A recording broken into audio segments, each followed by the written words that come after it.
Sairam. This is Botany 3rd semester, Plant Anatomy, Unit 1, Morphology of Angiosperms.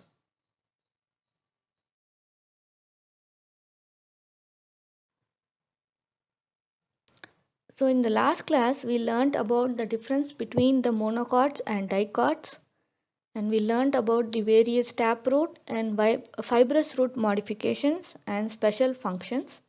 I hope you were able to do the quiz. The answers are in the lecture itself, so you can check your answers. And today we are going to learn about stem.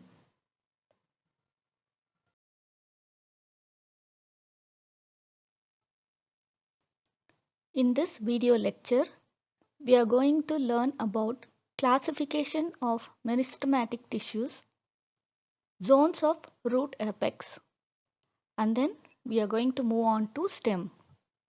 Begin with learning different stem functions, then stem apex, and various modifications of stem. First one is underground, where we will learn about rhizome, corm, bulb and tuber, and then subaerial modifications like runner, stolon, offset and sucker, and finally aerial modifications phylloclade and cladode.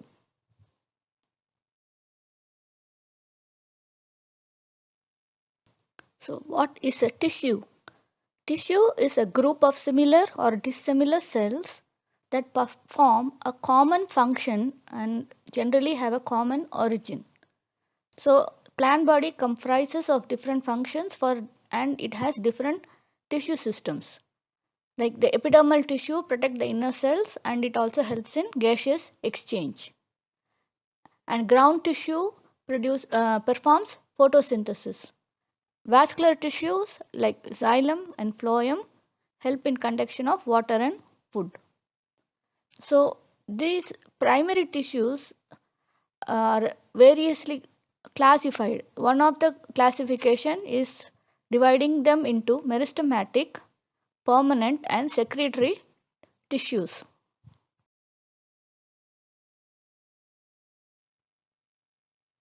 So what are meristematic tissues? When an embryo is formed, all the cells in this embryo can produce all the parts of the plant and they are constantly dividing, so the embryo grows to produce the radicle, the plumule, hypocotyl, etc.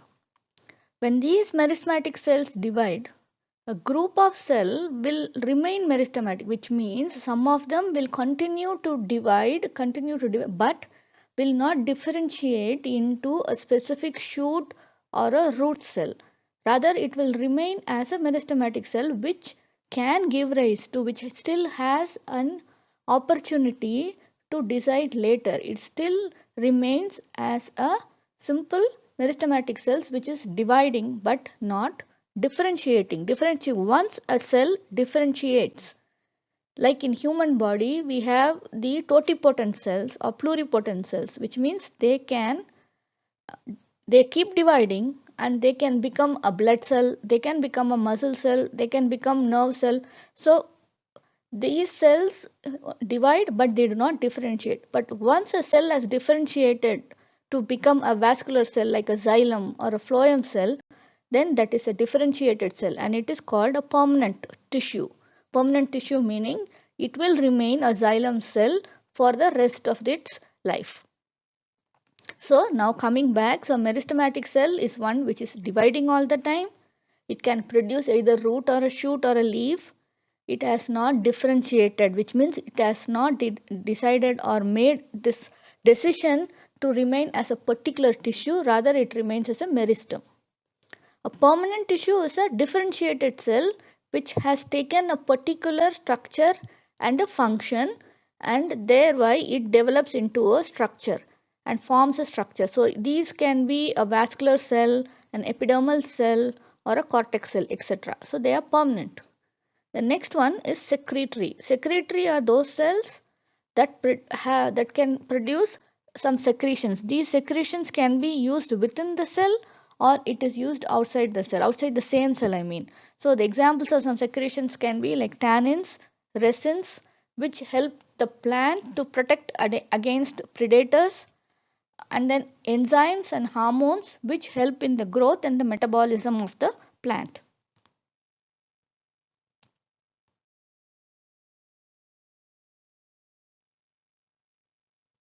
The meristematic tissue can be classified. This classification is based on variety of factors like the origin, position, plane of division, and function.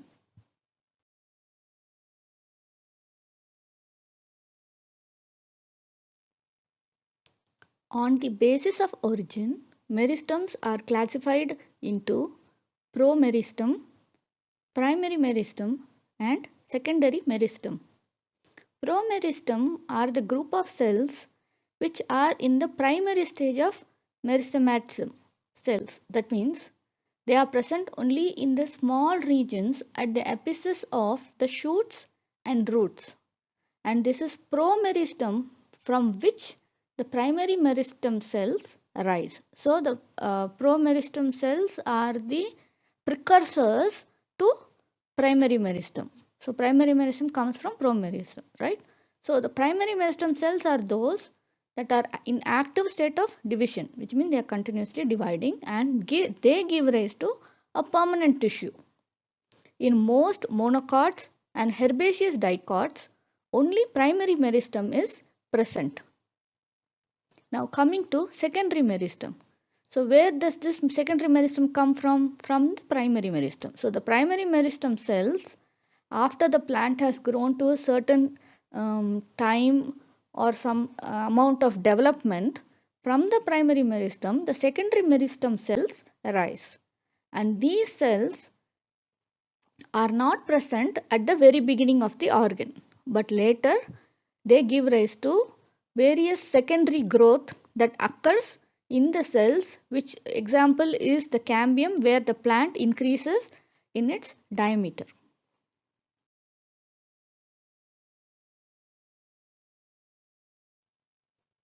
So based on the position where the meristem is occurring, so if it is occurring at the tips, it is apical meristem. If it is occurring in between the permanent tissues, then it is intercalary. Intercalary, so you will have permanent tissue above and below, and in between, if you have a meristem, then it is intercalary meristem. And if it is occurring in the lateral zones of the plant and increase the diameter of an organ, then it is a lateral meristem. So let's go. So apical meristem, where does it occur? It occurs at the tips, apices. Apices meaning the tips of root, stems, and leaves. They are responsible for the growth of plants. These cells always maintain their position, so they always remain at the tips where they will have the capacity to divide and to grow. So thereby it increases in the length of the plant. Intercalary meristem is a primary meristem which is found inserted between permanent tissues. Here, if you say, it is occurring at the base of the internodes and leaf sheaths of the grasses. They do arise from apical meristem, but their portions get detached during the growth of the organ. The stem is jointed, elongation of internodes. So when you have these intercalary meristem, at these internodes is where you have the elongation of the internodes, and due to the which you can see in the bamboos, like where the length, there is increase in the length of the plant occurring from the increasing in the length of the internodes. Even prolonged growth of leaves, flowers, and fruits may be regarded as an intercalary growth.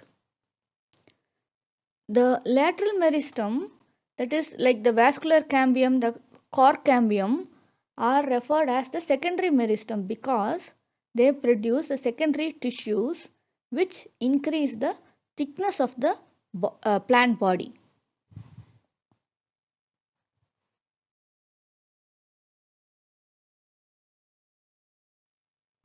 On the basis of plane of division, the meristic meristematic tissues are divided into mass meristem, in which the cell division occurs in all planes.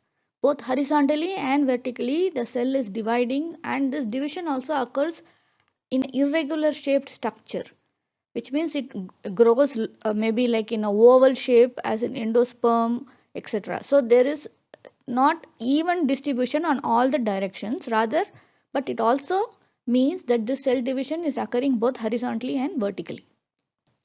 Plate meristem, as seen in the leaves, are where when the new daughter cells are formed, they are occurring parallel.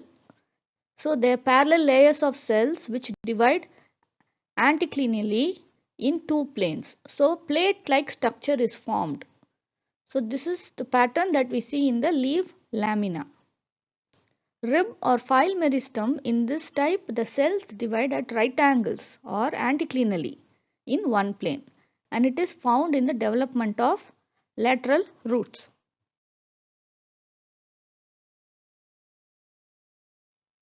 Meristem is also classified on their base of function. They are called protoderm, where the outermost tissue develops into epidermis, called procambium when they develop into the primary vascular tissue meaning xylem and phloem, and ground meristem if they develop into ground tissues like cortex, pericycle, and pit. So based on the function, they can be called in different names.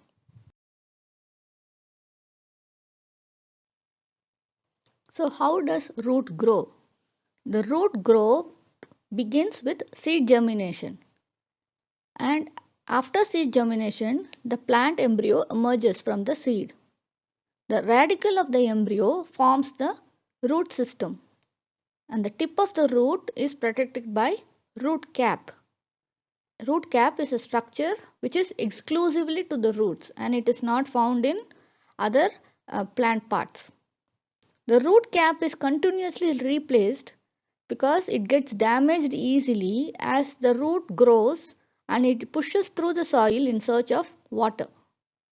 The root tip can be divided into three zones: a zone of cell division, a zone of elongation, and a zone of maturation and differentiation.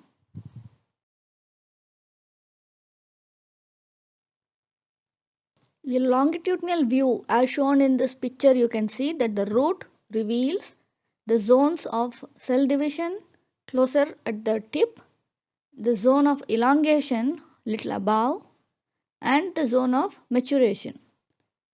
The apical meristem occurs at the area of cell division at the root cap. So, the zone of cell division is closest to a root tip, and it is made of actively dividing cells of root meristem. The cells are continuously dividing here, they are increasing in number and they are moving up.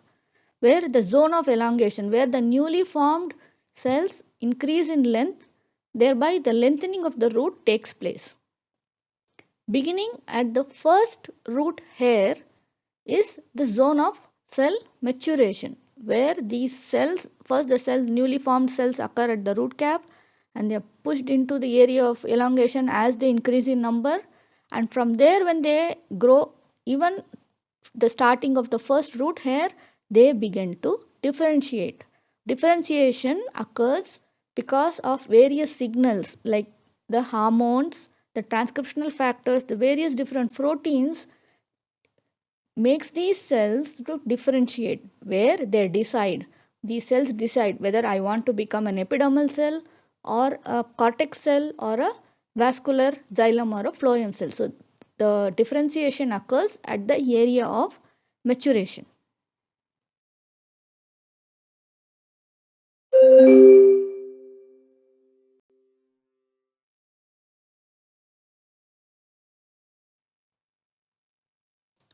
In this figure, you can see the different parts of the seed. The epicotyl is labeled. The epicotyl is the region that gives rise to stem, while the radicle gives rise to root, and you can see the other parts of the seed like the seed coat, cotyledons, radical, hypocotyl, etc.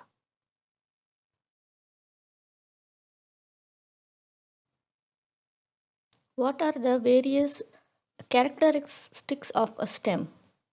It is the main axis of the shoot system, and stem is defined as the ascending part of the plant axis, which develops into a negatively hydrotrophic, negatively geotrophic, and positively phototrophic.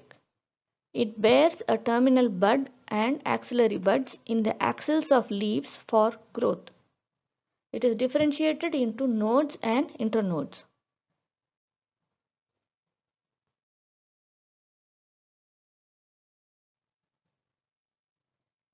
The primary function of the stem is to give support to the lateral appendages like branches, leaves, flowers, and fruits. It is important for conduction of water and minerals to different parts of the root and shoot. It is stores food. The stem can store food and store some sugars as in sugarcane and water in xerophytes and succulents. Stem also stores air in the erenchymatous tissue in the water plants. During drought or severe conditions, the stem goes dormant called pernation, and when the favorable condition return, the stem is able to sprout from the nodes and grow into a full plant again. If the stem needs extra support, either for adaptation to get better chance of sunlight, nutrients, or to grow upwards towards the light, it could do it by modifying itself by tendrils, thorns, and hooks.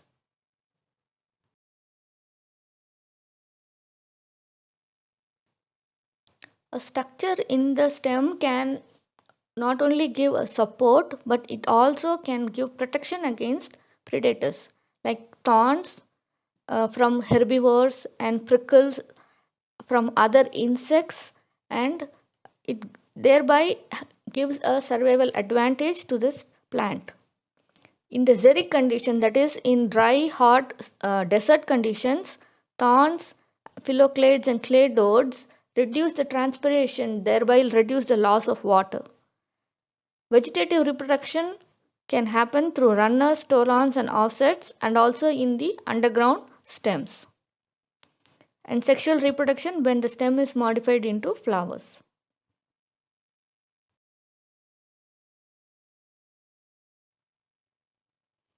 In the beginning of the lecture today, we did learn about meristem and the root cap, which is forming the root apex. Here we have the shoot apex. The vegetative shoot apex is the extension growth of the shoot. It initiates the shoot and it also initiates the precursors of leaf called leaf primordia. This apical meristem, the vegetative apical meristem, is typically dome shaped and it is partitioned by the zones of activity. So there are several zones of activity, L1, L2, which is collectively called tunica, and it is predominantly maintained by anticlinal cell divisions. The corpus L3, in which cell divisions are randomly oriented, it is proximal to the tunica. The outer layers, the L2, L1, contribute to the surface growth, and the inner layers, L3, contribute to the increase in the volume. Though there is often slight intergradation, which means there is a slight mix-up of these two layers happening, and they together, the shoot apex gives rise to the aerial parts of the plant.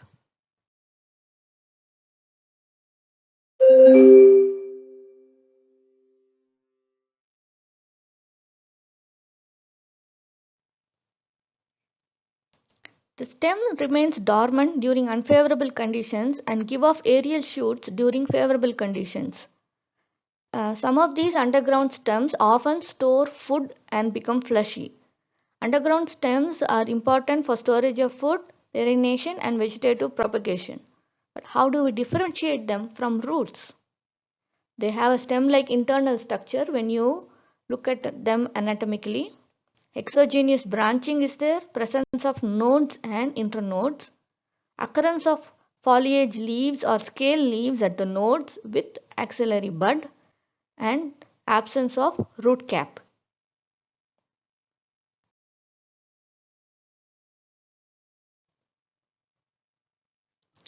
Different types of underground stems are rhizome, tuber, corm, and bulb.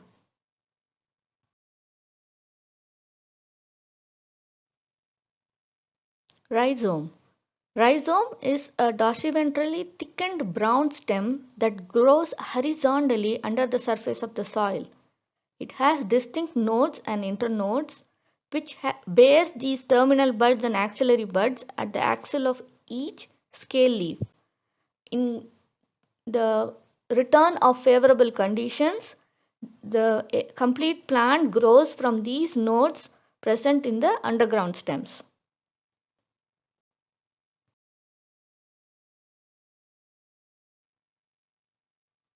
Tubers.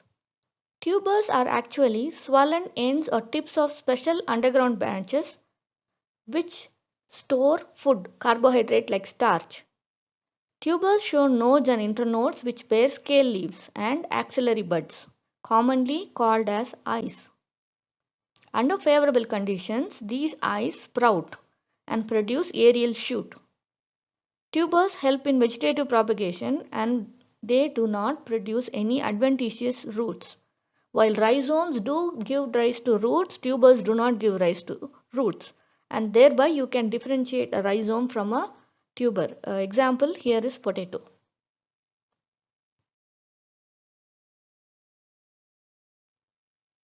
So, what is a corm? Corm is short, stout, and fleshy, upright, and thickened. It's an underground stem which bears buds in the axils of the scale leaves, which develop into daughter corms. At the bases or even at the sides of the stem, it forms adventitious roots. Corm is the condensed form of rhizome that grows vertically, like in colocasia.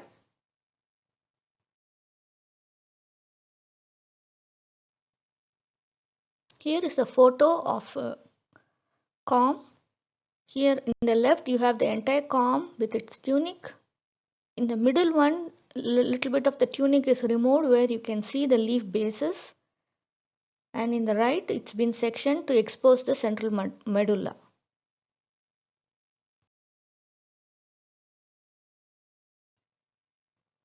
Bulb. A bulb is a discoid stem with compactly arranged fleshy leaves above and fibrous roots below. When the fleshy scale leaves surround the apical stem in form of concentric rings, it is called a tunicated bulb. Example is an onion. The scaly bulb is without any tunic. Example is a lily. A simple tunicated bulb like onion is covered by a sheath or dry membranous scales. When you see garlic, it is a compound tunicated bulb which consists of aggregates of bulbets or cloves where each individual clove is covered by its own individual tunic.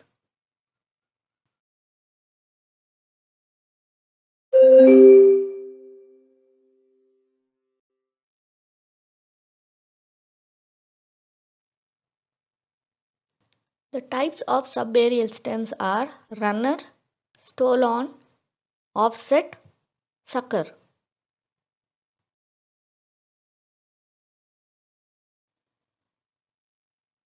Runner. The example is grass. So for if please remember grass plant, so it will be easy to explain the morphology of a runner. So these are special, they are narrow and green horizontal branches which develop at the base of erect shoots called crowns. Many runners arise from each erect shoot and they spread or they branch out in different directions, and later they also could bear some crowns and adventitious roots below. Each runner has one or more nodes, and these nodes bear scale leaves and axillary buds.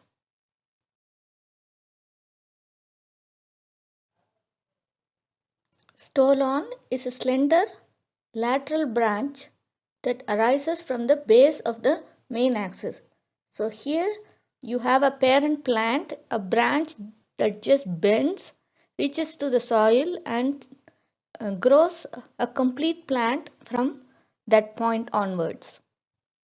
Initially, the stolon grows upwards like an ordinary branch and then bends down and touches the soil where its terminal bud gives rise to a new shoot and adventitious roots.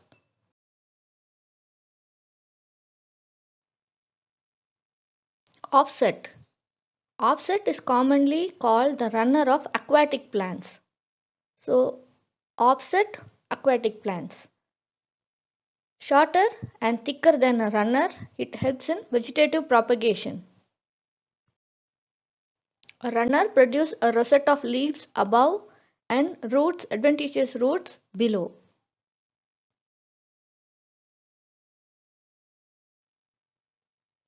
Sucker. So how do you identify a sucker is by its brown stem. So sucker is a non-green branch which develops from the axil of scale leaf in the underground part of the stem. It grows horizontally below the soil for some distance and then comes above. And it runs obliquely and produces green leaves to form aerial shoots. So it grows horizontally for some time and comes above and produces green leaves. The sucker of chrysanthemum, mint are examples.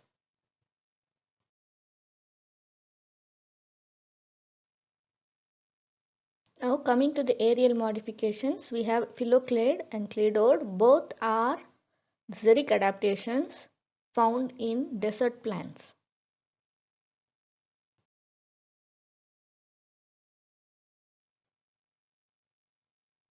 Phylloclade are green stems that have flattened and it looks almost like a leaf.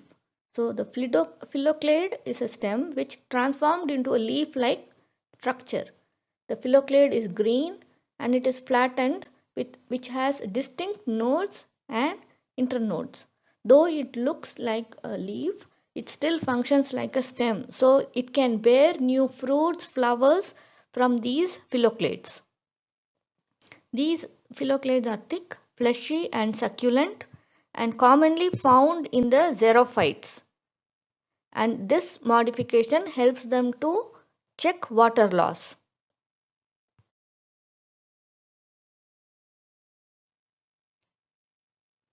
Cladodes. Cladodes are also a xerophytic modification which forms green branches. But these branches are spiny, narrow and long. And usually they are one internode long and they do take up the function of photosynthesis. True leaves are reduced to scales or spines. Example, asparagus.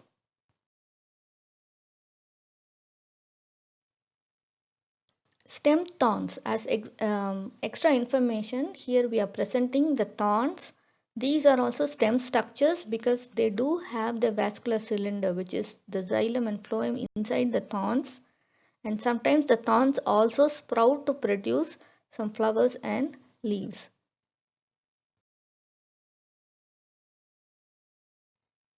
Tendrils. Tendrils are thin thread-like structures, but they are very strong and has elastic properties. They can drag up the shoot because several tendrils are connected to a stem, so it allows the stem to move. These tendrils are generally found in weak stem plants, so they help in climbing.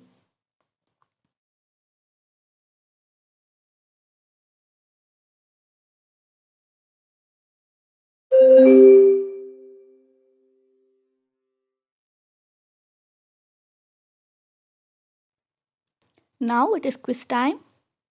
Here is a picture. Try to label the parts of the plant. The next slide has the answers and you can check them.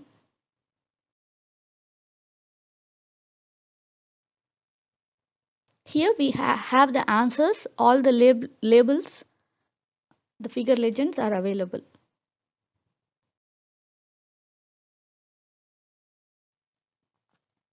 Now it is quiz time. For this lecture, try to identify some of the modified stems, list them down, and give what this modified stem is giving advantage for the plant. Advantage meaning how is the plant able to survive better using these modified stems.